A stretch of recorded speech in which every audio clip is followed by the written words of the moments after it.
Deus, que Deus abençoe e continue nessa força aí, tá? A igreja esteja orando por esse grupo de mulheres aí, mais mulheres possam aderir, e o nome do Senhor será glorificado sempre. Igreja, nós vamos aproveitar o ensejo, até que as irmãs estão aqui, eu pedi para guardar um minuto.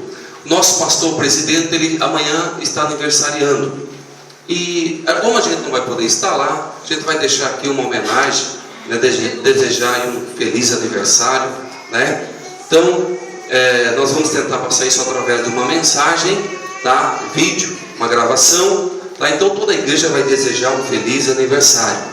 Nós queremos desejar, a igreja aqui em Rio das Pedras deseja ao nosso pastor presidente, Bispo Gidaldi Alves da Silva, né? Na verdade Gidaldi Alves da Silva, desejamos aí as mais ricas bênçãos de Deus sobre a sua vida, é o que toda a igreja em Rio das Pedras deseja. Eu tenho certeza, bispo, que Deus vai te usar muito ainda para nos apacentar, para nos ajudar, com certeza. Antes de nós aqui dar um parabéns aqui todos juntos, o pastor Francisco também vai deixar uma palavra. Aleluia. Santo, santo é o nome do Senhor. Glória a Deus, a paz do Senhor Jesus para todos, como fala o pastor Valderi, o nosso pastor presidente, o bispo Gidaldi, né?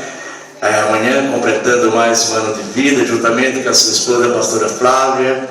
Para mim, nesse momento, é um motivo de alegria poder estar junto aqui com o pastor Valderi, junto com esta igreja, uma igreja ao qual há quase 20 anos junto, né, procurando apresentar o amor verdadeiro ao qual adquirimos no Senhor, e mostrando assim de todo o nosso coração que essa família está reunida em nome do Senhor Jesus, desejando, né, um feliz aniversário para o nosso presidente, né, para a nossa pastora Flávia, e que ele possa cada dia mais se sentir mais feliz nesse caminho que ele está, cuidando desse rebanho que o Senhor concedeu em suas mãos. Agradeço por esse momento muito importante, né, que o Senhor Deus preparou para nós aqui no Rio das Pedras, estar reunido e prestando essa homenagem ao nosso presidente Bispo Gidaldi.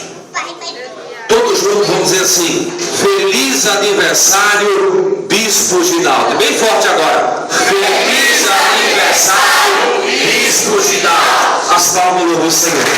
Aleluia. Deus abençoe, irmão. Deus abençoe. Parabéns. Que Deus te abençoe.